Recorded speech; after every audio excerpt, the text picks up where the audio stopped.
Bienvenidos a una nueva edición de Pedazos de Historia, donde hoy vamos a contar con la compañía del historiador, escritor, divulgador Fernando Paz, un gran especialista de un tema aparentemente candente, el fascismo, pero que gracias a Fernando vamos a tratar de entender los orígenes, las características de este movimiento fascista, en principio originado en Italia, que llega a España de la mano de José Antonio Primo de Rivera antes de la Guerra Civil, ya convertido en falangismo, y que en algunos casos se ha querido ver como una de las señas de identidad del régimen franquista, a pesar de que, como Fernando nos va a explicar hoy, el franquismo muy pronto descafeinó ese falangismo de José Antonio. Fernando, muchas gracias por estar con nosotros en Pedazos de Historia. Pues es un placer estar aquí, por supuesto que sí. He de decir que tú has publicado unos cuantos libros, la buena parte de ellos sobre este periodo franquista, que no has traído hoy, de modo que no podemos No, hacer la publicidad que te mereces, no pasa nada, no pasa nada. pero si durante la charla puedes mencionarlos, va a ser siempre un gusto. Bueno, gracias, gracias. En fin, comencemos. ¿Desde cuándo podemos hablar del fascismo? El fascismo como tal es un movimiento cuyas características nos conducen a la inmediata posguerra de la Primera Guerra Mundial. Realmente lo que se plantea o lo que planteas con tu pregunta nos llevaría a contestarlo toda la hora, porque hay un problema de fondo en la historiografía que es la existencia o no del fascismo genérico, ¿no? Eso que llamamos el fascismo genérico. Algunos, algo en lo que yo sí creo, ¿no? Pero hay, digamos, autores y escritores y historiadores que niegan la existencia del fascismo genérico y algunos de ellos son de gran importancia, como Renzo de Felice, por ejemplo, ¿no? Que es el gran historiador quizá del fascismo italiano, al menos desde una óptica que podemos llamar conservadora. Así que contestar cuándo empezó el fascismo es contestar qué es el fascismo en gran medida, y eso es muy complicado, pero podemos decir a grandes rasgos, y sin que ello suponga que no hay antecedentes, sino todo lo contrario, que el fascismo es un movimiento esencialmente de posguerra, después de la Primera Guerra Mundial. Nace del fango, de las trincheras, de las alambradas, del alambre de espino, de las bombas, de la metralla de la Primera Guerra Mundial. Y, lógicamente, pues a partir de ahí es cuando podemos hablar de fascismo como fenómeno, ¿no? ¿Y por qué en Italia? ¿Y Bueno, por qué con esas características tan particulares de ese mundo italiano? Por muchas razones. La primera es por la célebre historia de la victoria mancata, ¿no? La victoria mutilada de un país que entra en guerra de una manera un tanto forzada y por presión de determinados sectores políticos y sociales, y después de entrar en guerra, los aliados que les han prometido a los italianos los frutos de esa entrada en guerra y de esa victoria sobre Austria, pues se lo niegan, ¿no? Claro, además de la negación de esos frutos de la victoria, por un lado, y por otro lado, de los fenómenos característicos de la Primera Guerra Mundial, sobre todo el de la movilización para la guerra y movilización para la producción, se da el caldo de cultivo para que se produzca algo parecido. Se produce, sobre todo, no olvidemos, en la mitad norte de Italia. El sur italiano será mucho menos receptivo, pese a que los antecedentes, es curioso, del fascismo, los fasci siciliani, ¿no? los fascis, las ligas sicilianas, que no solamente tienen de prefascistas el nombre, sino un sincretismo, podemos llamar, nacional y revolucionario, nacionalista y revolucionario, son del sur de Italia. Pero el fascismo, como lo conocemos, procede del centro-norte de Italia. Los lugares donde eran más fuertes los fascistas eran la Emilia, la Toscana, la Lombardía, y no era casualidad, es por tanto un producto en ese sentido más europeo.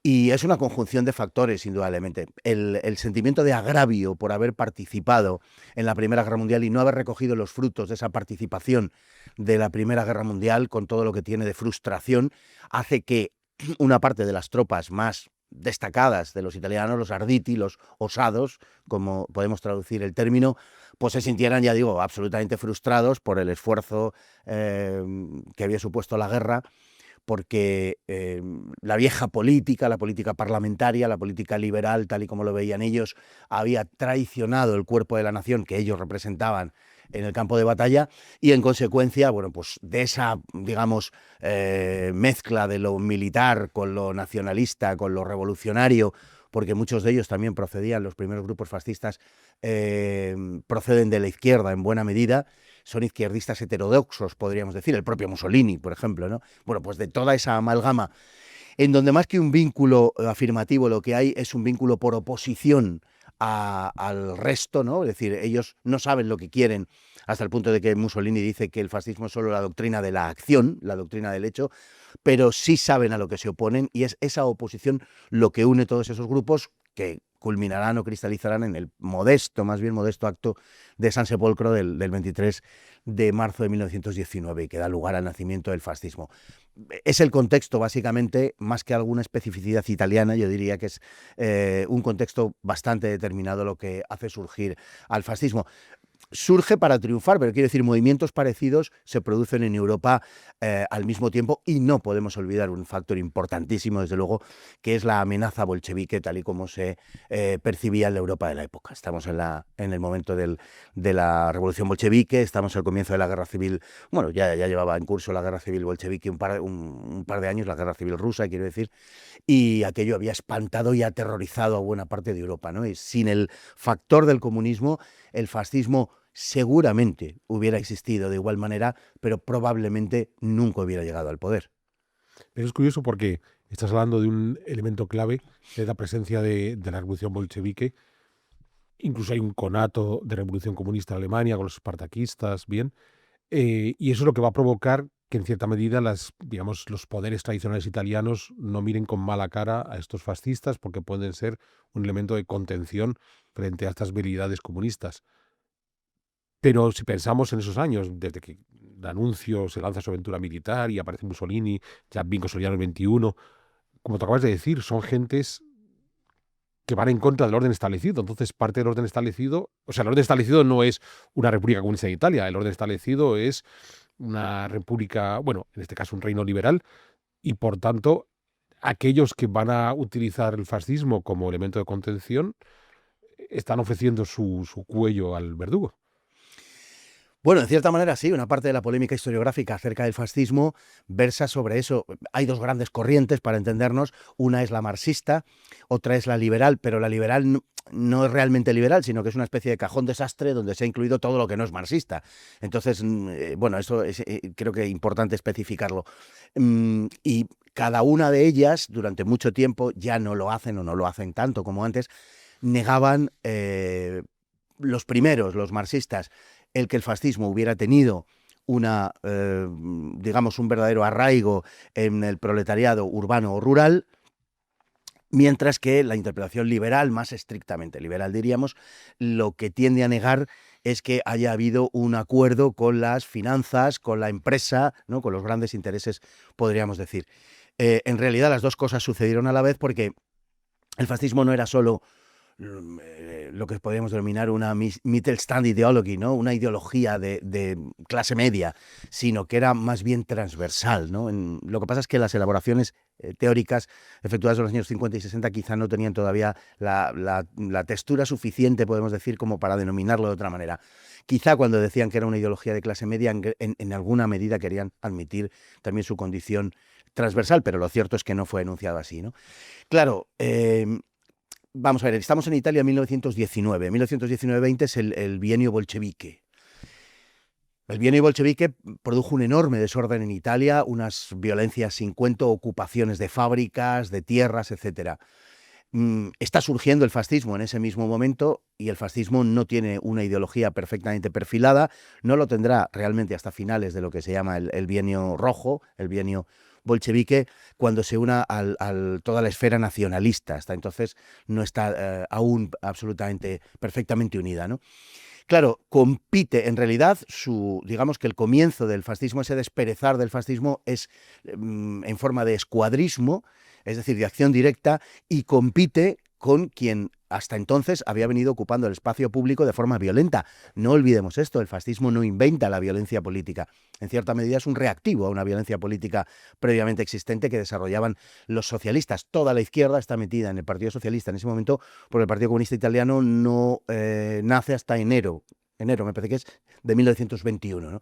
Entonces, están todos agrupados en el Partido Socialista Italiano, y el Partido Socialista Italiano en sus acciones es enormemente violento. El fascismo también, y el fascismo contesta con una violencia de igual potencia, pero de distinto signo, porque está en competencia con la izquierda. Esa es la idea. Inmediatamente la clase media, la burguesía y la cofindustria se da cuenta de la potencialidad del fascismo como contrapeso de los socialistas, y sobre todo a partir de las huelgas de 1921, cuando lógicamente la huelga es un elemento de coerción sobre la población y lógicamente sobre las clases poseedoras, y los fascistas lo que hacen es, mientras que los socialistas amenazan con paralizar toda Italia, y se declaran en huelga, y en principio efectivamente producen ese efecto, los fascistas se ocupan de cargarse la huelga, de romper las huelgas, pues como se decía entonces, pilotando los tranvías, ¿no? Esos tranvías que los socialistas, por estar en huelga, pues no dirigen. Y quien dice los tranvías, pues dice, lógicamente, todo el aparato productivo. La burguesía y la clase media, naturalmente, se dieron cuenta de que el fascismo representaba el orden y una salvaguarda, funcionalmente al menos, de sus intereses. Pero sí es verdad que luego, posteriormente, el fascismo, aunque esto sería más de aplicación en el caso alemán que en el italiano, domesticó, por decir de alguna manera, al capitalismo y lo puso al servicio de objetivos políticos. Entonces sí que es cierto, hasta un determinado punto, que el fascismo, que tenía una originaria raigambre anticapitalista, bueno, acabó, digamos, domesticando al capitalismo, por decirlo de alguna manera, y poniéndolo al servicio de intereses ideológicos. Pero evidentemente no terminó con el capitalismo ni en Alemania ni en Italia. Si queremos denominarlo así, con el riesgo que conlleva, pero más que hablar de nacionalsocialismo, en sentido económico, otras cosas serían otros sectores de la vida pública y social alemana o italiana, más que nacionalsocialismo podríamos hablar de nacionalcapitalismo. Bien, vamos a dar un salto una década. Estamos en octubre de 1933. José Antonio Primo de Rivera da su famoso mitin en el Teatro de la Comedia y en la calle del Príncipe. Pero antes de eso, él ha viajado a Italia y se ha reunido con Mussolini. Un Mussolini que ha tomado el poder después de la marcha sobre Roma de 1922. Por tanto, ya lleva más de 10 años gobernando en Italia. De modo que José Antonio, que considera que uno de los problemas que ha habido en la dictadura de su padre, de Miguel Primo de Rivera, era la falta de una ideología que sustentara de forma adecuada esa dictadura, mira a Italia, encuentra este gobierno de Mussolini y decide trasladar las ideas de ese gobierno italiano a España. A lo mejor me estoy equivocando en esta lectura, tú me corregirás si es necesario. ¿Cuál era ese modelo fascista que estaba importando José Antonio en 1933 desde Italia? Bueno, efectivamente, José Antonio visita Italia, conoce a Mussolini, queda impresionado por Mussolini, por lo que ha visto de Italia, por el orden, por la autoridad, por el sentido de jerarquía y sobre todo por una idea que es la que articula el pensamiento de José Antonio y que identifica con ese fascismo italiano, y que él siempre dirá que es la idea articuladora esencial del fascismo, que es la idea de unidad. De todas formas, aunque él conoce a Mussolini y es cierto que queda impresionado por su figura y por Italia, no se hace tampoco, excesivas ilusiones al respecto.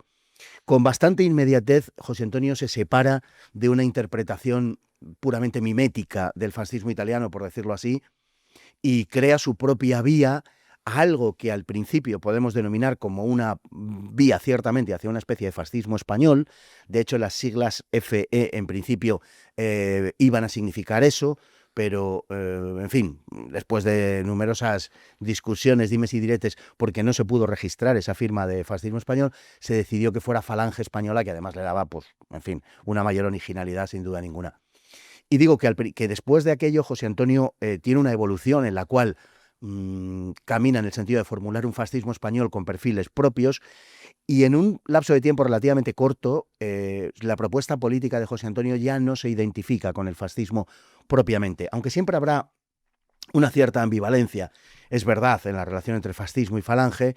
En diciembre de 1934 el partido da a luz una nota que se publica en La Nación, que dice literalmente: Falange Española de las Jons no es un movimiento fascista. Eso en un momento en el que el fascismo era, digamos, enormemente popular, por lo menos en la mitad del sector político, ¿no? En el de que podemos denominar de la derecha, si queremos. El fascismo era, como digo, popular en ese momento, y sin embargo José Antonio se desmarca de la denominación fascista. Habría que entrar muy a fondo en qué es lo que representaba y cuál era la idea que José Antonio tenía del fascismo para, digamos, para perfilar esto con mayor precisión. Él, en general, sobre todo al principio, cuando decía que no era fascista, lo que quería decir es que no era italiano. Lo explicó muchas veces, ¿no? Dice, nosotros podemos imitar al fascismo en cuanto a que el fascismo es un movimiento de búsqueda de uno mismo, de vuelta a los orígenes y a las raíces. Pero lo que Alemania, buscando sus raíces, o lo que Italia, buscando sus raíces, encontrarán es a su propio yo, a su propio ser. Por tanto, si nosotros imitamos ese movimiento, lo que vamos a encontrar yendo a nuestras raíces no es a Italia ni a Alemania, vamos a encontrar a España, a la verdadera España, ¿no? Entonces aquí, digamos que, claro, el fascismo vendría compuesto de dos cuestiones, una actitudinal y otra doctrinal. Quizá en lo actitudinal, la falange josé-antoniana tenía unos perfiles parecidos a los del fascismo, como el propio José Antonio decía, con su decidido sentido del combate, de la lucha, con su cortejo de mártires, con esa disposición a la conquista del poder, etcétera. Pero es verdad que doctrinalmente, por cierto, que esas actitudes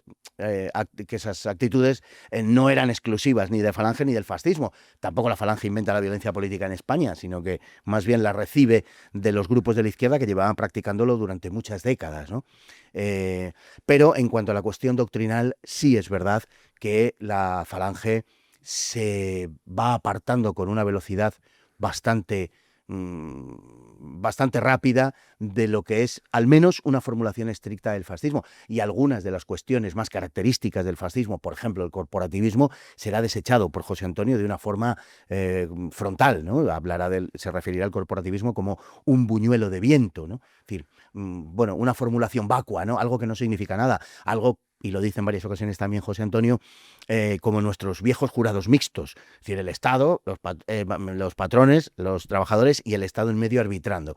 Bueno, dice José Antonio, eso no es una formulación novedosa y eso no es una formulación en modo alguno anticapitalista. José Antonio sí se considera anticapitalista y dice que hay que llevar las cosas hasta el punto de desmontar el sistema capitalista para crear un sistema distinto, diferente, mucho más humano, basado sobre la persona y sobre el individuo. Es su propuesta en ese orden de cosas. Es decir, que él se va alejando cada vez más del fascismo, que por otro lado, tampoco lo olvidemos, el fascismo italiano sobre todo, había tenido una reformulación conservadora y así permanecería a lo largo de lo que los italianos llaman el veintenio, ¿no? Los 20 años del año 22 al año 43, porque luego habrá un fascismo republicano más izquierdista en la República de Saló, pero durante ese veintenio el fascismo era de corte notablemente conservador y había pactado con las élites, había pactado con la monarquía, había pactado con el ejército y había pactado con la Iglesia.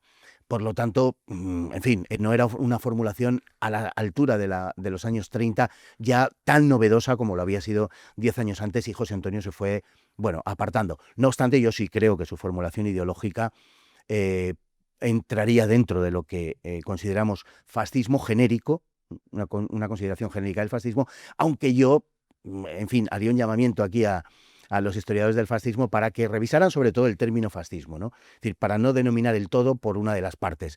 Y entonces que se pudiera hablar, y quizás se entendería mejor, de los movimientos nacionalistas revolucionarios o nacional revolucionarios de los años 20 a los años 40. Yo creo que eso sería más preciso y evitaría confusionismos, ¿no?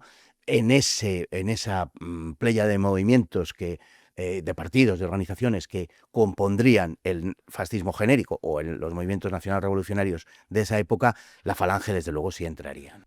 Queremos seguir mejorando pedazos de historia en nuestro canal Big One Media, y para eso necesitamos todo vuestro apoyo en nuestro club de socios, de modo que únete a nosotros y así estamos seguros de poder seguir ofreciéndote programas de calidad, y además, en algunas de nuestras categorías de socios, nos puedes compartir tus inquietudes en historia y, si somos capaces, trataremos de resolvértela.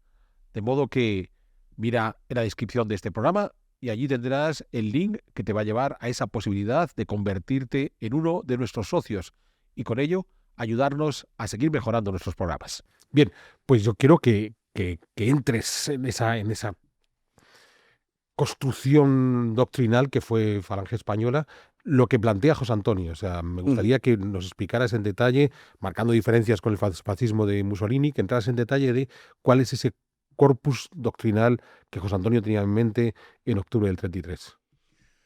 José Antonio, en 3 años de vida pública, realmente menos, porque él es detenido en marzo, el 14 de marzo del 36, por tanto realmente son 2 años y medio casi escasos. Sí, permíteme una acotación. No todo el mundo tiene por qué saber. José Antonio es un hombre cuando salta a la vida pública en el 33, es un hombre de 30 años. O sea, es un hombre relativamente joven. Es el hijo de un militar con una larga trayectoria, una larga carrera militar en tiempos de Alfonso XIII, hasta el punto de haberse convertido en el dictador. Eso Bien, es. pero en efecto su vida política es realmente breve. Entremos, por tanto, en su construcción doctrinal. Su vida política es muy breve, es realmente al frente de la Falange es muy breve. Es verdad que él había tenido una vida de carácter público, digamos, pero no ligada estrictamente a la política. Es solo a partir de octubre de 1933 e incluso yo diría que de fecha posterior, cuando se producen los muertos por asesinatos políticos en las filas de Falange, es cuando José Antonio decide tomárselo en serio y pasa de considerar la política y su participación en la política española, de considerarla como un juego, digamos, a considerar que es otra cosa, como decía, que la vida es milicia, ¿no? Pues ahí es cuando digamos, toma conciencia de ese hecho. Por tanto, estamos hablando de un personaje, una persona joven, efectivamente con 30 años, está desde los 30 hasta los 33 que es fusilado, una persona con un bagaje cultural muy grande, enorme, y tanto más para su edad, un brillantísimo abogado en el ejercicio de su función profesional, había sido uno de los mejores estudiantes que había pasado por la Universidad Española, con un expediente brillantísimo, como digo, el hijo del dictador, de Primo de Rivera, consciente de las fallas y consciente de los errores de su padre, al que idolatraba, digamos, al que quería enormemente, pero del que políticamente no le importaban señalar o no le importaba señalar los errores. Y esa salida a la vida pública efectivamente la hace como, digamos, de la mano del fascismo italiano, de la concepción italiana del fascismo. Pero evoluciona enormemente José Antonio Primo de Rivera en el escasísimo tiempo que media entre esa presentación del 29 de octubre en el Teatro de la Comedia de 1933 hasta los últimos textos, que son ya de José Antonio en la cárcel en el otoño de 1936. O sea, en 3 años la evolución es verdaderamente muy grande. Sus primeras formulaciones son ideológicamente, bueno, pues algo, no sé si llamarlas toscas, pero poco definidas, con una enorme carga lírica, ¿no? Juan Ramón Jiménez había pedido la creación de un partido de poetas y José Antonio quiso hacer algo de eso con la Falange también. Su insistencia, por ejemplo, en conocer a Federico García Lorca, la amistad de Lorca con algunos falangistas, la devoción de José Antonio por Lorca y por la poesía en general, por la poesía británica. José Antonio era muy anglófilo y su cultura era muy británica, hablaba inglés, que además entonces era un idioma muy poco usado en España, era en el francés y en todo caso luego el alemán. El inglés era un idioma casi exótico entonces y hablaba inglés, le gustaba el whisky, se llevaba muy bien con el embajador norteamericano, aunque este era muy, diríamos en términos modernos, muy progre o muy de izquierdas. En fin, tenía esa inclinación y cuando, en fin, incluso en familia, cuando no quería que alguien les entendiese, él hablaba en inglés con sus hermanos, etcétera. Bueno, su evolución política es una evolución político-ideológica, es una evolución muy acelerada a lo largo del tiempo, ¿no? No sabemos en qué hubiera terminado José Antonio Primo de Rivera de haber vivido la guerra civil en libertad, de haber estado en la zona nacional, de haber vivido el franquismo. Obviamente es imposible saberlo, pero desde luego su formulación ideológica no es la del franquismo, al menos no en una gran parte. Él, eh, bueno, yo creo que el trilema de patria, pan y justicia es muy explicativo de cuáles eran los objetivos de la Falange, ¿no? Es decir, era una afirmación de la patria a la que él jamás aplicó el calificativo de nacionalismo. Es decir, él rechaza, y tiene algunos artículos, hay uno particularmente muy luminoso al respecto, él rechaza el nacionalismo porque considera que es algo romántico, que es algo ligado a las formulaciones románticas, y él rechazaba profundamente el romanticismo. José Antonio se sentía sobre todo un clásico. Es una de las cosas que él cree adivinar, que él cree ver en el fascismo, un espíritu clásico, por la reivindicación permanente por parte de Mussolini de Roma, ¿no? Y bueno, yo en eso creo que José Antonio no llegó a ver el fondo último verdaderamente de lo que era el fascismo, aunque tiene algunos textos muy interesantes acerca de lo que representa la dictadura fascista y de rechazo del Estado totalitario, expresado en estos términos.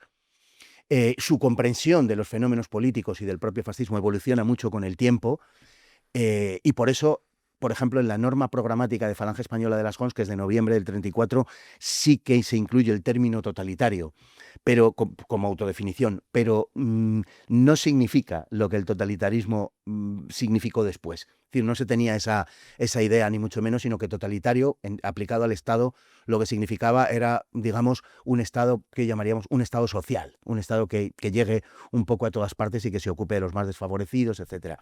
Eso es lo que realmente quería decir. De hecho, luego José Antonio descalifica el totalitarismo cuando meses después, porque estamos hablando de una evolución de meses, comprende lo que es el totalitarismo y comprende el sentido de religión política del totalitarismo. Cuando entiende eso, José Antonio lo rechaza explícitamente, tiene textos explícitos de rechazo, igual que de reformulación, digamos, del fascismo. Entonces es una idea de patria que él entiende que a lo largo de la historia se ha plasmado mejor que en ningún otro caso en el Imperio español, un imperio con el que se siente identificado, y considera que el sentido de la historia de España está ligado a esa concepción imperial, en un rechazo explícito de todo racismo.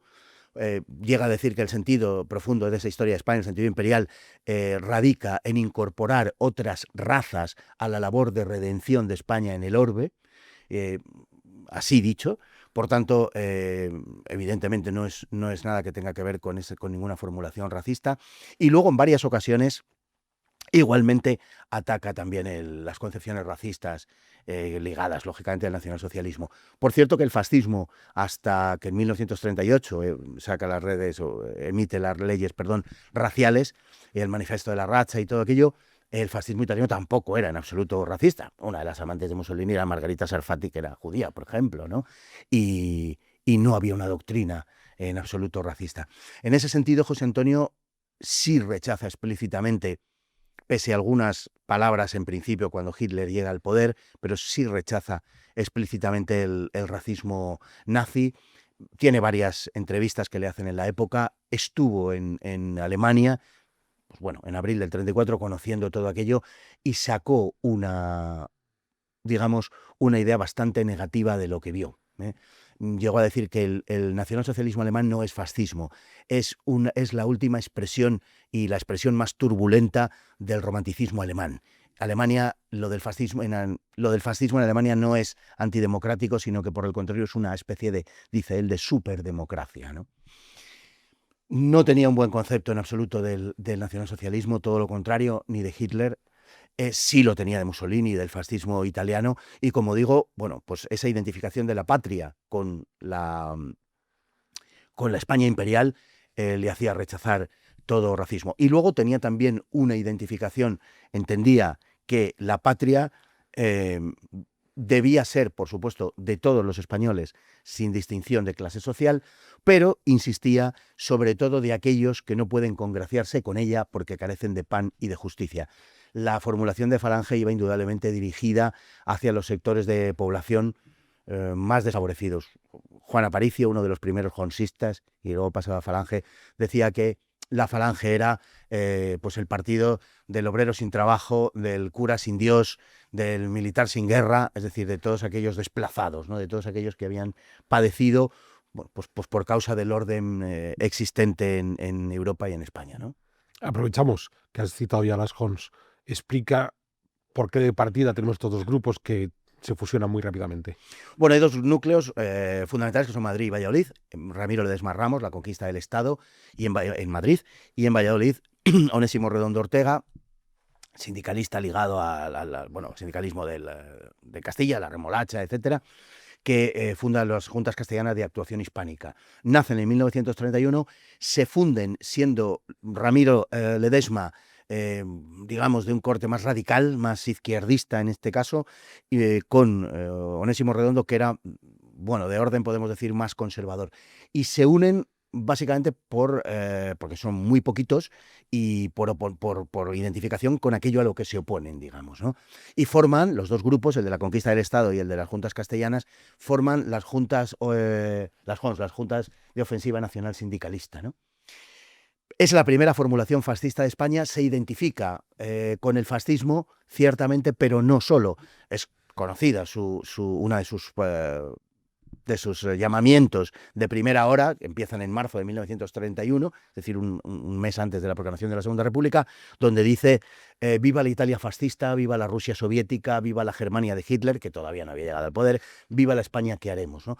Era una especie de formulación fascista muy parecida a la de lo que se considera en el fascismo el sansepolcrismo, es decir, a los primeros fascistas, a los fascistas del año 19-20, a los fascistas más radicales, a los fascistas que saludan toda novedad. Ese fascismo del futurismo, ese fascismo de Marinetti, ese fascismo de Pirandello, bueno, ese fascismo primero, ¿no?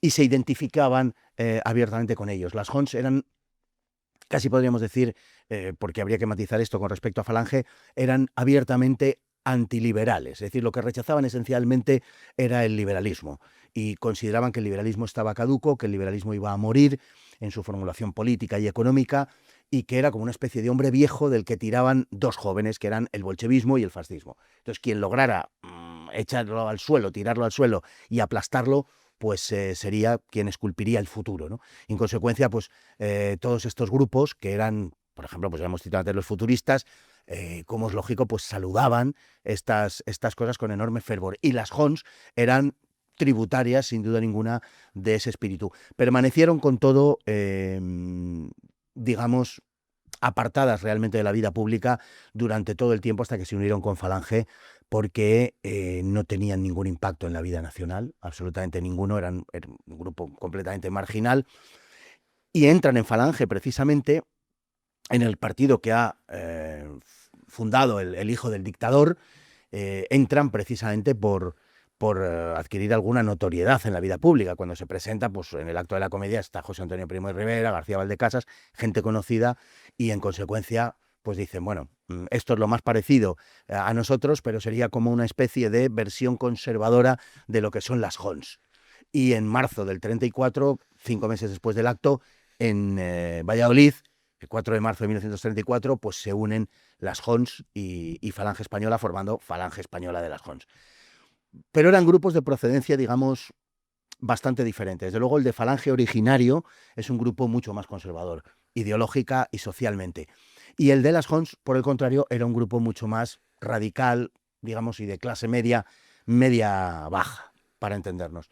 Más estrictamente fascista el grupo de Hons que el grupo de Falange Española. Luego Falange Española se apropiará, por decirlo así, de la doctrina de las Hons, y el falangismo más conservador de primera hora será dejado de lado en favor de una formulación más, bueno, en parte más radical, sí, pero sobre todo más autónoma, con un sentido más autónomo de los grupos de carácter derechista y conservador que venían promoviendo en todos los aspectos, también en el económico, financiando a la Falange.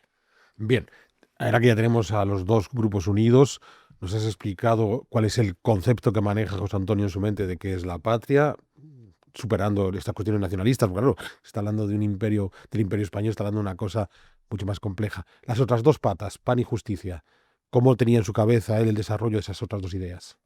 Bueno, para José Antonio, digamos que formaban parte, aunque efectivamente está formulado de esa manera, pero formaban parte de una misma concepción. Es decir, él no entendía la patria sin el concurso de todos los españoles, ¿no? Sin el concurso de todos los ciudadanos, por decir así. Y por tanto, el patriotismo que no tuviera un hondo sentido social no era patriotismo, era la utilización de unos determinados resortes de tipo ideológico para proteger pues lo que José Antonio llamaba mercancía averiada, ¿no? Para proteger intereses. En definitiva, entonces, lo que es su formulación social en José Antonio, pues pasa de, digamos, de hacerlo desde un cierto paternalismo, podemos decir, derechista conservador en sus primeros momentos, a terminar ya en 1936, pues hablando de nacionalizar la banca. Por ejemplo, José Antonio en el Parlamento dio un discurso sobre la reforma agraria, un discurso que fue recordado mucho tiempo, porque fue un discurso verdaderamente como pieza oratoria, un discurso magnífico, y donde, entre otras cosas, denunciaba cómo la República, pese a sus planes proclamados de reforma agraria, conforme a las leyes que había emitido y que eran las que regían para realizar la reforma agraria, hubiera tardado 160 años en realizar esa reforma agraria, ¿no?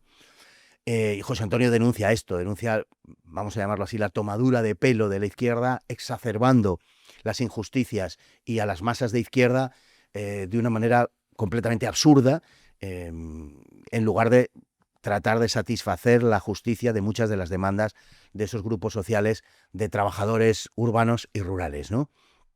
Hay que tener en cuenta que media España, la España del Sur, pues era, en fin, la propiedad estaba repartida de forma enormemente desigual, podemos decir, y el proletariado rural estaba en unas condiciones verdaderamente de vida verdaderamente espantosas, y que había un paro mucho mayor que el paro oficial, que entonces era de 700.000 personas. El paro real era mucho mayor, mucho más grande. Lo que pasa es que había gente que ni siquiera estaba registrada, ¿no? En lugares como Extremadura, Andalucía, incluso La Mancha, sencillamente mucha gente ni se había molestado en ir a inscribirse, ¿no? Bueno, quiero decir con esto que para José Antonio la cuestión social era determinante, era básica, es decir, era la idea de la patria y la justicia social como una sola cosa, ¿no? La patria, el pan y la justicia. El pan y la justicia, el pan lo refería a la justicia, es decir, lo que entendía como justicia social, pero también era partidario, digamos, él era jurista y, como digo, era un abogado ciertamente brillante. eh, eh, Él tenía unos conceptos, e insistía mucho en esto, unos conceptos de la justicia y de lo que podremos llamar la prevalencia del derecho, unos criterios en ese sentido verdaderamente estrictos, ¿no? Y por eso, bueno, pues las tres patas conforman el edificio ideológico de la Falange. Pensemos en que muchas de sus cosas, muchas de las cosas que José Antonio enunciaba, antes se identificarían, aunque no me gusta emplear estos términos, pero creo que son ilustrativos, antes se identificarían con la izquierda que con la derecha.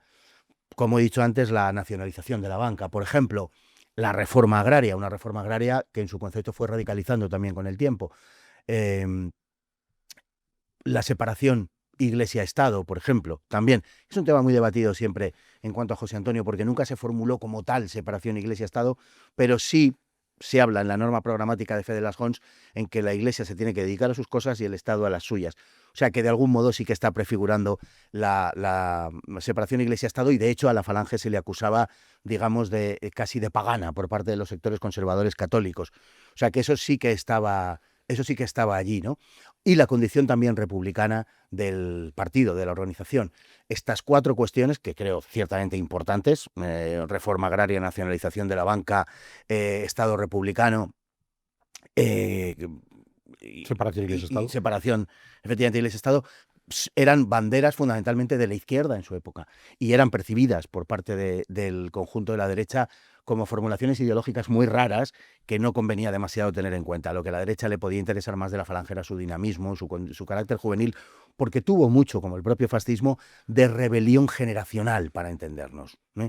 La Falange, de hecho, había tomado de las Jons la idea de que nadie con más de 45 años podía desempeñar un puesto de carácter público o de responsabilidad política. Es decir, en gran medida era una revuelta generacional, y esto es un aspecto muy importante a la hora de tenerlo en cuenta, ¿no? Así que a la hora de escribir a la Falange, bueno, pues por su amor por la tradición, por su concepción patriótica, podríamos decir, digamos, grosso modo, que era derechista, mientras que por muchas de sus formulaciones sociales podríamos decir que era izquierdista. José Antonio ciertamente aspiraba a un sincretismo, por decirlo de alguna manera, a una formulación tercerposicionista, o si se quiere, un sincretismo, como digo, de los mejores elementos de la derecha y de la izquierda. Él decía, si la derecha tiene cosas buenas, pero también arrastra cosas reprobables, y la izquierda tiene aspiraciones justas, aunque estén en muchos casos mediatizadas por el odio, ¿por qué no cogemos lo que parece más aprovechable de la derecha y de la izquierda y le damos al sentido de las reivindicaciones justas y sociales una condición espiritual, ¿no? Patriótica y espiritual en términos generales, y católica? Bueno, pues es lo que intentó hacer, ese sincretismo de lo que entendía que era lo mejor de la derecha y lo mejor de la izquierda, que era algo también que le relacionaba con algunas de las primeras formulaciones fascistas que tenían también esa condición o esa voluntad de sincretismo, digamos. Fíjate que con lo que vas contando parece pregunta obligada. En ese caso, ¿por qué se enfrenta la Falange y ya en estos años 34, 35, 36 de forma abierta y violenta con los grupos de izquierdas? Y parece que podía haber un espacio de diálogo. Pues de eso se quejó José Antonio siempre, y de hecho lo hace en su testamento otra vez. Dice que lo que más lamenta de todo es que no se haya abierto una brecha de serena atención a lo que la Falange proponía. Y lo dice ya cuando ha estallado la guerra civil, porque la guerra civil en gran medida es el fracaso de la propia Falange. Lógicamente, cuando alguien apela a la unidad como la idea esencial de su formulación ideológica y se produce una guerra civil, pues evidentemente no se puede sino constatar el propio fracaso de la formulación. En muchas cuestiones sociales, efectivamente, la Falange tenía una relación, tenía más que ver, como he dicho, con la izquierda que con la derecha. ¿Cuál era, digamos, la diferencia esencial, ¿no? Pues el hecho de que la izquierda esgrimía las cuestiones sociales para hacer saltar el sistema de alguna manera, ¿no? Para, señalando las injusticias, en lugar de remediarlas, utilizar su existencia para llevar a cabo la revolución bolchevique, por decir así, en el caso de la izquierda marxista, lógicamente, y en el caso del anarquista, pues el comunismo libertario. Básicamente esa es la cuestión. La izquierda gobernó en España, no lo olvidemos, el primer bienio, y difícilmente puede sostenerse que dio solución a muchas de las cuestiones planteadas con un carácter más perentorio. No fue así, indudablemente, ¿no? Y por ello, en octubre de 1934, toda la izquierda en su conjunto, liderada por el Partido Socialista Obrero Español, se subleva contra la Segunda República, se subleva contra el propio régimen y va declarada a la Revolución Socialista, ¿no? ¿Esto a dónde nos conduce? Pues a que la izquierda, con perfecta conciencia de lo que hacía, exasperaba a las masas que dirigía, y lo hacía con el propósito de que tuviera lugar, que se desatara una revolución. Esta era la cuestión. La Falange, por el contrario, consideraba que la reordenación del espacio público, político, tal y como José Antonio la había formulado, esa reordenación había que hacerlo precisamente para, primero, instaurar un régimen de justicia, y segundo, que ese régimen de justicia hiciera inviable la revolución socialista. Sobre esto escribió José Antonio muchas veces, ¿no? Algo que estaba en la tradición de la derecha española, porque no olvidemos que Antonio Maura, con la revolución desde arriba, había dicho algo parecido: hagamos la revolución para que no nos la hagan, ¿no? Bueno, pues indudablemente aquí había un eco en José Antonio también de Maura, por el que él tenía una innegable admiración también, ¿no? Se trataba en gran medida de eso, es decir, si la revolución socialista, que se va a llevar por delante tantas cosas como la patria o la idea de religión, si la revolución socialista se nutre de algo, es de la existencia de una injusticia profunda. Hagamos que cese esa injusticia, acabemos con esa injusticia y acabaremos con la revolución socialista y haremos inviable la revolución socialista. Por eso José Antonio lo que venía a decir es: hay que hacer una revolución, pero una revolución con sentido nacional, y esa revolución hay que hacerla por dos razones: una, por justicia, y dos, por inteligencia. Si la apelación a instaurar la justicia en una sociedad no es suficiente, entonces hay que hacerlo, y te deberías sentir apelado a la hora de hacer esa revolución, sencillamente por inteligencia, porque si no, el enemigo se va a llevar por delante absolutamente todo, ¿no? Entonces, por una cuestión o por otra, incluso por egoísmo, ¿no?, se podría decir, había que hacer la revolución. Y es la formulación de la Revolución Nacional o de la Revolución Nacional Sindicalista. Sobre eso José Antonio escribe abundantemente, sobre la necesidad de hacer una revolución que haga inútil la Revolución Socialista.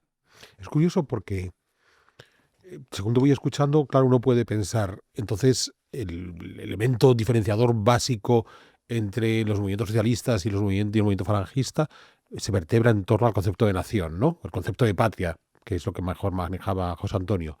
Pero hemos de pensar que para el año 34, cuando se produce esa revolución socialista que estás hablando, revolución de Asturias, en la Unión Soviética lleva gobernando Stalin más de una década larga, y Stalin ya en 1925 había teorizado el famoso socialismo en un solo país. Él consideraba que la única manera de asentar la revolución bolchevique era asentándola específicamente en un territorio concreto, que es la Unión Soviética, y en ese momento Stalin ya se pone ropajes de patriota. Por tanto, los socialistas españoles, comenzando por Largo Caballero, que conocían perfectamente las teorías de Stalin, también están manejando en su cabeza un concepto de patria, más allá de que el concepto de patria difiera del concepto de patria de José Antonio.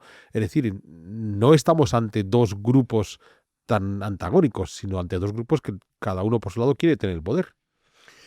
Claro, esto es como, depende del punto de vista, ¿no? Desde el punto de vista, hay tres grandes hijos de la modernidad, tres grandes hijos de la contemporaneidad, ideológicamente hablando, que son el marxismo, el liberalismo y el fascismo, y depende del punto de vista desde el que lo analicemos, cada uno de ellos encuentra en los otros dos enormes similitudes, ¿no? El fascismo lo encuentra entre el liberalismo y el capitalismo y el comunismo. Los comunistas lo encuentran entre el capitalismo y el fascismo, y los liberales lo encuentran entre el fascismo y el comunismo. Y hay teorías para todos los gustos al respecto, como es lógico. La idea de patria, que indudablemente hay una nacionalización de la revolución rusa, de la revolución bolchevique, sin ninguna duda, con Stalin. Se enfrentan dos grandes fuerzas, la internacionalista, la revolución permanente de Trotsky, con el socialismo en un solo país de Stalin, que a su vez es un eco de dos tendencias que había en el alma rusa desde por lo menos el siglo XVIII, sino antes, que es una tendencia que podríamos llamar más casticista, una tendencia más nacionalista, más eslavófila, digamos, que tiene su centro en Moscú, y otra tendencia rusa que es más modernista, más europeísta, más democratizadora, que tiene su centro en San Petersburgo o Leningrado, como será conocida posteriormente, ¿no? La formulación stalinista, que duda cabe, que entronca con esa idea de eslavófila y con ese centro y con ese Moscú como centro, ¿no? No cabe ninguna duda, pero no podemos perder de vista que pese a esa nacionalización, en algunos casos profunda, de todo el conjunto de la Unión Soviética bajo la hegemonía rusa, el patriotismo, por decirlo así, es decir, la idea de patria, en última instancia tiene que ceder ante la idea internacionalista. Es decir, Stalin lo que plantea es una época nacionalista de la Unión Soviética, pero como una etapa intermedia. La finalidad no es, digamos, la proclamación del valor de la nación en sí misma, sino como un escalón en el destino final. Y el destino final es la revolución internacionalista, la revolución que hará del mundo una sola patria, por decirlo así, de carácter socialista, ¿no?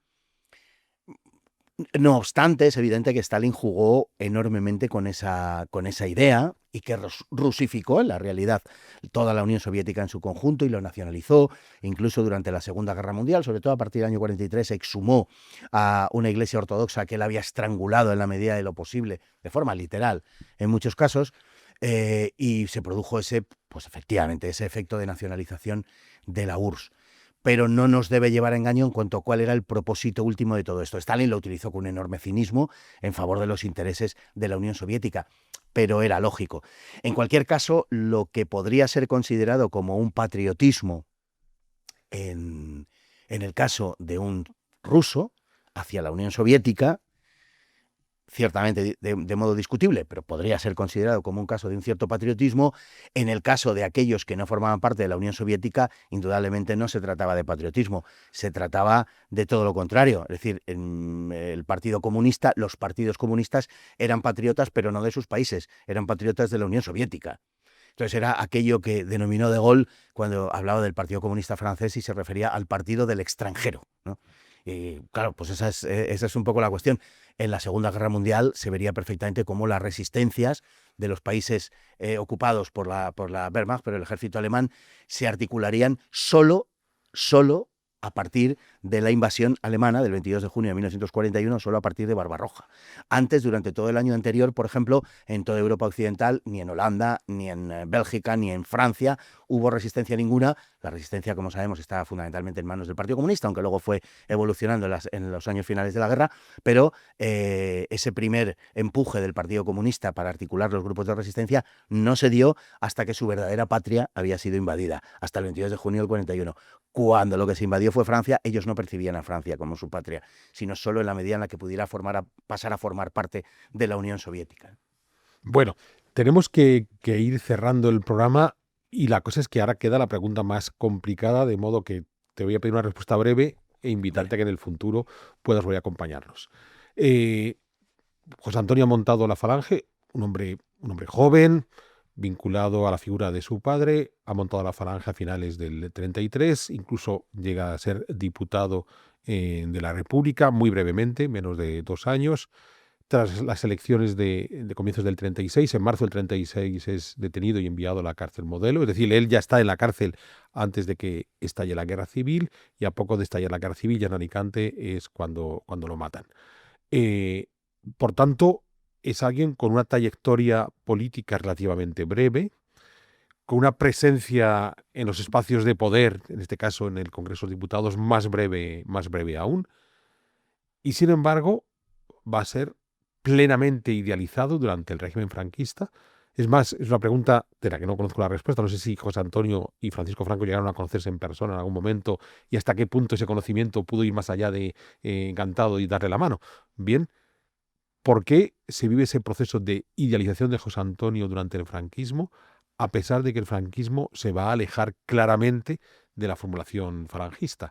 Como te digo, la pregunta nos daría para ese segundo programa, así que Sí, sí, necesito sí. que me des los 3 titulares claves Vale, que podremos enlazar en un futuro programa dedicado ya al franquismo. vale, fenomenal. Pues mira, decirte que sí se conocieron a finales de enero de 1936 en una reunión orquestada por Serrano Suñer. Ramón Serrano Suñer era íntimo amigo de José Antonio Primo de Rivera, había sido compañero suyo en la universidad estudiando Derecho, y era cuñado de Franco. Estaba casado con una hermana de la mujer de Franco. Por tanto, era el elemento común entre los dos. Se conocieron y José Antonio sacó una idea más bien negativa de Franco.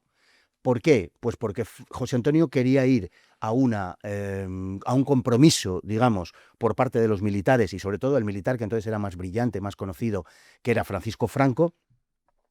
Francisco Franco en ese momento, además de haber dirigido un año antes la represión el dominio, el control de la Revolución de Asturias de 1934 contra la izquierda, como digo, además de eso, en ese momento estaba camino de Londres, si no recuerdo mal, porque eran los funerales del rey de Inglaterra, de Jorge V, y bueno, se iban a celebrar y se le mandaba como parte de la representación española, es decir, que era una figura muy estimada en ese momento. José Antonio se reúne con él, como digo, en casa de Serrano Suñer, y saca una impresión negativa de Franco. Y digo, ¿por qué? Y me preguntaba por qué. Pues porque José Antonio quiere un compromiso por parte de ese militar y de los militares españoles en general para evitar que la izquierda de octubre del 34 llegue al poder.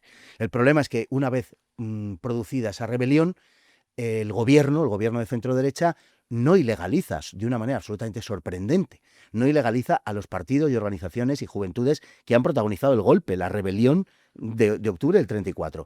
Esa será la causa última de la guerra civil, sin duda ninguna. Pero como la derecha no se atreve, pues siguen existiendo esas organizaciones, se presentan a las elecciones y José Antonio prevé que las van a ganar. Y desde luego el riesgo de que las ganen es fuerte. Hoy sabemos que esas elecciones fueron adulteradas por el Frente Popular, pero bueno, esto sería otra cuestión. Y entonces José Antonio quiere un golpe preventivo, precisamente para evitar una situación de guerra civil. Quiere un golpe preventivo en el cual la Falange juegue un papel importante. Bueno, él intenta sondear a Franco, de hecho sondea a Franco, quiere decir, obtener un compromiso de Franco, y Franco se va por las ramas y Franco empieza a hablarle de la excelencia de un cañón francés de artillería. Bueno, José Antonio saca, como digo, una impresión mala, ¿no? Llegó a decir, mi padre, con todos sus defectos, decía José Antonio, era buena gente. Y dice, pero estos tipos, tal, bueno. O sea que la conclusión que sacó de Franco no fue positiva, porque Franco intentó esquivar la cuestión, como digo, ¿no? Y luego, a partir de ese momento, mes y medio después, José Antonio es encerrado, ya no saldrá de la cárcel, y José Antonio tiene, en principio, un objetivo fundamental, y es que se produzca una rebelión contra el gobierno, que no contra la República propiamente, sino contra el gobierno, para neutralizar lo que entiende que es un asalto al poder por parte de la izquierda, fundamentalmente del Partido Comunista. Y en ese movimiento, que ha de ser no solamente militar, sino también civil, un movimiento, digamos, cívico-militar, él intenta que en el plano político la Falange lo capitanee. Pero los militares, precisamente de una de las cosas que huyen, es de la politización, que será una de las características del franquismo, huir de la politización. Y entonces no permiten que la Falange dirija en el plano civil ese movimiento, y mucho menos que dirija a los militares, incluso en la esfera política. A partir de entonces se establecerá, y hasta finales de mayo del 36, comienzos de junio, un tira y afloja entre José Antonio y los militares para que se otorgue a la Falange, primero, esa primacía política, y segundo, al menos, si no se le otorga, que la Falange se asegure su continuidad, su autonomía en el marco de la sublevación. No se conseguirá a la hora de la verdad ni una cosa ni otra. ¿Por qué? Pues porque la Falange era una fuerza política que, aunque había engordado muchísimo desde febrero del 36 en adelante, porque habían entrado muchos grupos de derecha a formar parte de Falange, era sin embargo un grupo descabezado y un grupo ilegal, y obraba en la clandestinidad con todo lo que eso representa. Fue muy práctico para la sublevación, para las milicias, pero muy poco para hacer política. Con lo que se encontraron al final es que cuando se produce la sublevación, el mando militar se dará una enorme maña para poner a la Falange bajo su control. Básicamente se trataba de eso, ¿no? Y por tanto, la tentativa falangista, la tentativa de José Antonio de desarrollar una línea político-ideológica propia, primero hegemonizando la zona nacional, la zona, en fin, de la sublevación o del conjunto de España, porque se pensaba que iba a ser así en principio, o por lo menos que se mantuviera la autonomía del partido, ninguno de los dos objetivos se consiguió.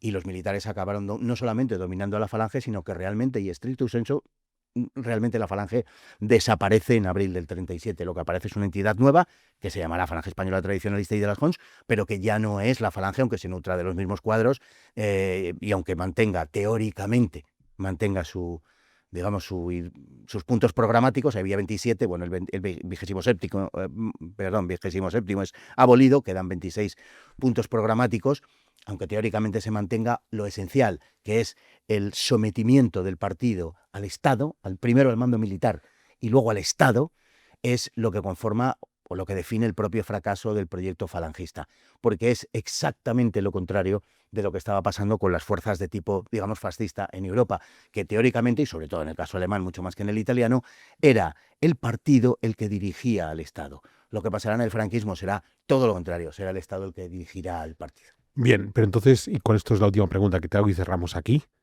¿por qué esa idealización de José Antonio durante el franquismo? Bueno, pues porque José Antonio representaba José Antonio, por encima de todo, ha quedado, digamos, como un arquetipo, más allá de la formulación meramente ideológica, ¿no? José Antonio fue el primero que dio la voz de alarma, por decirlo así, acerca de la deriva que llevaba España bajo la Segunda República. José Antonio fue capaz, sobre todo esto me parece que es fundamental y esencial, de conectar con los jóvenes. Hay que pensar que la Falange nunca sacó más del 0,5% del voto, solo se presentó unas elecciones, que fueron las de febrero del 36, y sacó el 0,5% del voto, es decir, nada, y sin embargo dominaba muchas universidades. Es decir, la gente joven se inclinaba esencialmente por el Partido Comunista o por la Falange. Y eso era lo que iba a estar por venir. José Antonio fue sobre todo un capitán de juventudes. La gente mayor no le gustaba mucho. José Antonio lo veía muy poético y lo veía demasiado combativo, muy poco burgués, por decirlo así, ¿no? Pero a la juventud sí. Conectaba con el espíritu combativo y heroico al que parece que está llamado la juventud, por lo menos en aquel tiempo, y básicamente esa fue la razón de su idealización.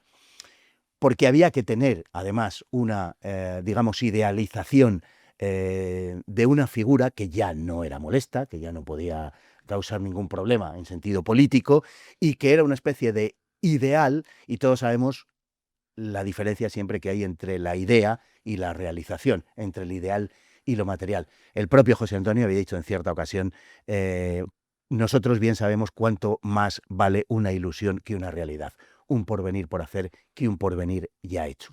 El régimen que iba a venir, pues lógicamente estaba lastrado por muchas cuestiones, por la realidad material de las cosas, y siempre es conveniente tener una imagen idealizada de alguien, de su doctrina, de su ideología y de la propia persona como un referente que contraponer a la realidad y al que aspirar. Muy bien, pues creo que nos has dejado la jugada perfecta para invitarte a que nos acompañes en un próximo programa a hablar de ese régimen franquista, de cómo se llevó a cabo. Queda en manos de ustedes que nos digan si les parece apropiado que sigamos avanzando para tratar de entender cómo funciona ese régimen franquista. En fin, Fernando, muchísimas gracias por estar con nosotros hoy aquí en Pedazos de Historia. Muchísimas gracias a vosotros y nos sometemos al juicio, al escrutinio del pueblo soberano con mucho gusto. Y a todos ustedes, como siempre, agradecerles que nos hayan acompañado. Les recuerdo que están invitados a formar parte de nuestro club de socios, que es lo que más nos garantiza que podamos seguir adelante con estos programas. Y solo me queda emplazarles a una próxima edición de Pedazos de Historia.